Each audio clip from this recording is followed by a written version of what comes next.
अस्सलाम वालेकुम dear students. आज हमारा टॉपिक है जिसका नेम है हमारे पास राइबोसोम। राइबोसोम हमने देखा था कि ये कहाँ पाए जाते हैं, रफ एंडोप्लाज्मिक रेटिकुलम के अंदर। जो हमारे पास रफ जो है वो सरफेस होती है, उसके अंदर जो है रफ एंडोप्लाज्मिक रेटिकुलम के अंदर जो है ये राइबोसोम जो है वो प्रेजेंट होते हैं। और ये राइबोसोम जो है ये हमारे पास क्या है, प्रोटीन सिंथेसिस के तौर पर इस्तेमाल होते हैं। और कहते हैं कि एक सेल के अंदर मिलियंस ऑफ राइबोसोम प्रेजेंट होते हैं। ये साइज में बहुत छोटे होते हैं, इसीलिए एक सेल के अंदर इतने ज़्यादा राइबोसोम प्रेजेंट किए जाते हैं। कहते हैं कि राइबोसोम को सबसे पहले जो है वो इलेक्ट्रॉन माइक्रोस्कोप के अंदर देखा गया था। और राइबोसोम की जो हमारे पास, अगर हम उसकी शेप की तरफ आए तो उसकी शेप जो है वो हमारे पास रफ स्फेरिकल होती है या ग्रैन्युलर्स होती है। लेकिन इसमें एक बात ये याद रखनी है कि राइबोसोम की मेम्ब्रेन जो है वो हमारे पास नहीं होती। ये नॉन मेम्ब्रेन बॉडी होती है और ये यूकैरियोटिक्स में भी प्रेजेंट होती है और प्रोकैरियोटिक सेल में भी प्रेजेंट होती है। यूकैरियोटिक सेल्स में जो है ये लार्जर होती है और इसकी जो हमारे पास करेक्टराइज होगी वो कितनी होगी, 80S राइबोसोम होगी। जबकि प्रोकैरियोट्स में ये क्या है, स्मॉलर होते हैं और इसकी जो हमारे पास करेक्टराइज आएगी वो 70I राइबोसोम आएगी। और इसको जो है हम राइबोसोम को किसके अंदर देख सकते हैं, माइक्रोस्कोप के अंदर, इलेक्ट्रॉन माइक्रोस्कोप के अंदर हम देखते हैं। और इसमें जब इक्वल अमाउंट जो है वो आरएनए की होती है और जब प्रोटीन की, जब इक्वल अमाउंट हम आरएनए की और प्रोटीन की लेंगे तो उसको हम क्या कहेंगे, ये हमारे पास क्या बनाएगी, राइबोन्यूक्लियोप्रोटीन बनाएगी। और ये राइबोन्यूक्लियोप्रोटीन जो है वो किसके अंदर प्रेजेंट की जाती है, न्यूक्लियस के अंदर प्रेजेंट की जाती है। और ये जो है ये आगे जो प्रोटीन राइबोन्यूक्लियोप्रोटीन जो है जब ये न्यूक्लियस के अंदर प्रेजेंट होगी, फिर न्यूक्लियस पोर्स के थ्रू हम इसको क्या करेंगे, साइटोप्लाज्म के अंदर भेज देंगे। चलिए, ये तो मैंने आपको फर्स्ट इसका मतलब मुख्तसर सा इंट्रोडक्शन बताया है। अब जो है वो हम आगे इसकी जो है वो स्ट्रक्चर की तरफ आते हैं। इसकी स्ट्रक्चर जो है वो मैंने आपको क्या बताया है कि ये जो है राइबोसोम की स्ट्रक्चर जो है वो क्या आएगी, ग्रैन्युलर आएगी हमारे पास। इसकी स्ट्रक्चर डेंस ग्रैन्युलर आएगी और रफली स्फेरिकल आएगी। ठीक है, आगे वो क्या कहते हैं, इसकी स्ट्रक्चर में प्रोटीन और जो है वो आरएनए जब मिलते हैं तो इसकी राइबोसोम की सिंथेसिस होती है और इसमें मेम्ब्रेन जो है वो प्रेजेंट नहीं होती। अब हम यूकैरियोट्स के अंदर देख रहे हैं तो यूकैरियोट्स में जो है इसकी एक लार्जर सब यूनिट होगी और एक स्मॉलर सब यूनिट होगी। जो लार्जर सब यूनिट होगी वो 60S होगी, जो स्मॉलर सब यूनिट होगी वो हमारे पास 40S होगी।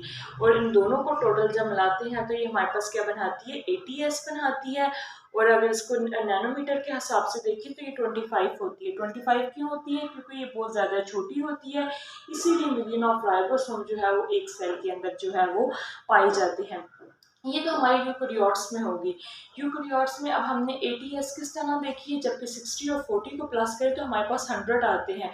जब बड़ी चीज़ के अंदर छोटी चीज़ जब इमर्ज होगी तो उसकी जो है वो साइज जो है वो छोटा हो जाएगा, इसीलिए इसको 80S जो है कम्बिनेशन में कहा जाता है।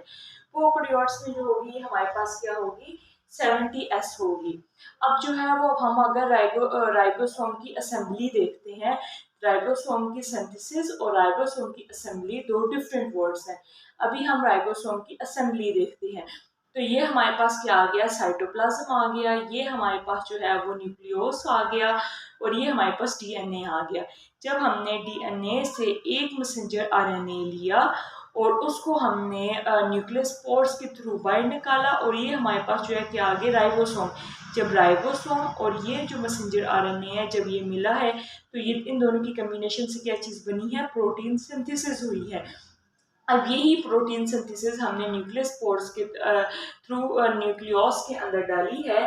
तो न्यूक्लियस में जब मैसेंजर उसके अंदर आरएनए पहले से प्रेजेंट होता है, आरएनए और प्रोटीन की सिंथेसिस हुई है।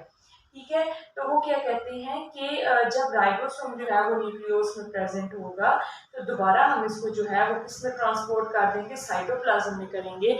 साइटोप्लाज्म में जब हमने इसको प्रेजेंट किया तो किसके, न्यूक्लियस पोर्स के थ्रू उसके अंदर हम लोगों ने उसको ट्रांसफर कर दिया है।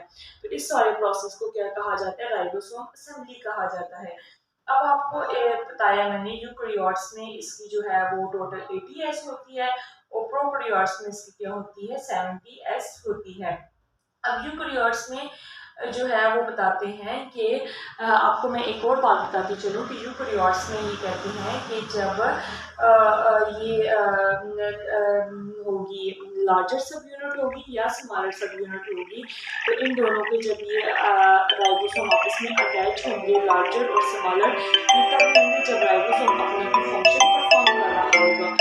और ये किसकी प्रेजेंस में करेंगे, ये हमारे पास जो है ये किसकी प्रेजेंस में करेंगे कि ये हमारे पास इसमें या हमारे पास मैग्नीशियम होगा, ये इसकी अटैचमेंट किसकी होगी, या ये मैग्नीशियम की प्रेजेंस में होगी, या ये जो है ये सॉल्ट की प्रेजेंस में होगी।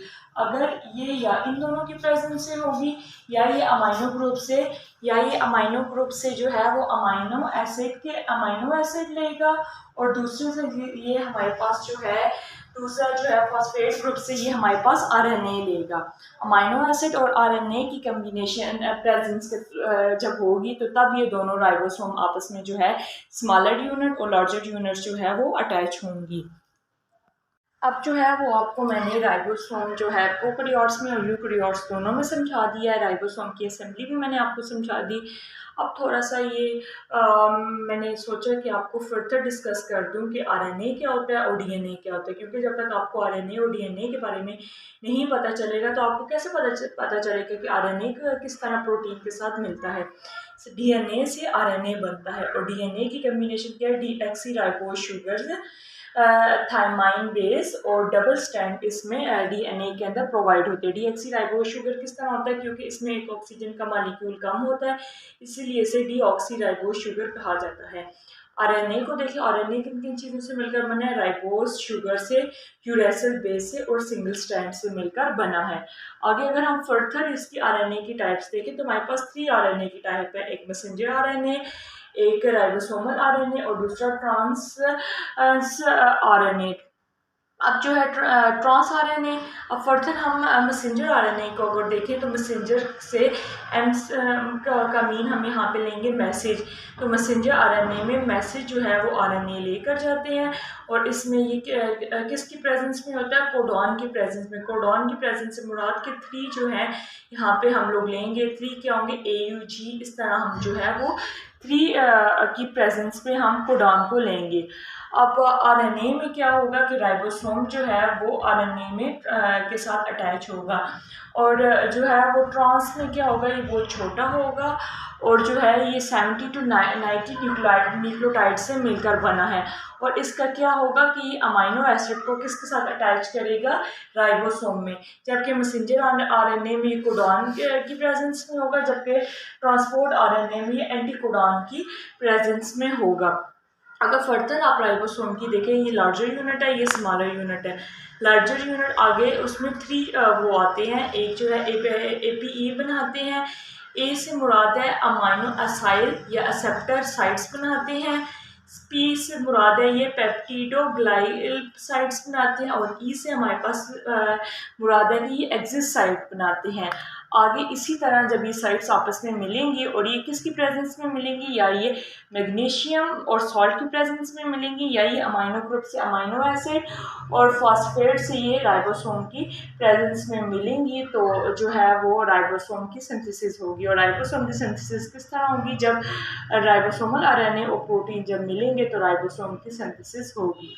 आई होप आज का टॉपिक मैंने जितना मतलब कोशिश की आपको एक्सप्लेनेशन से समझा सकूं। आई होप आज का टॉपिक आपको समझ आया होगा। प्लीज़ मेरे चैनल को लाइक करें, सब्सक्राइब करें, क्योंकि हर न्यू वीडियो आप तक पहुंच सके। मेरा मकसद ही डे बाय डे एक न्यू वीडियो का है कि आप तक हर new video day by day पहुंचे और आप स्टार्टिंग से अपना जो है वो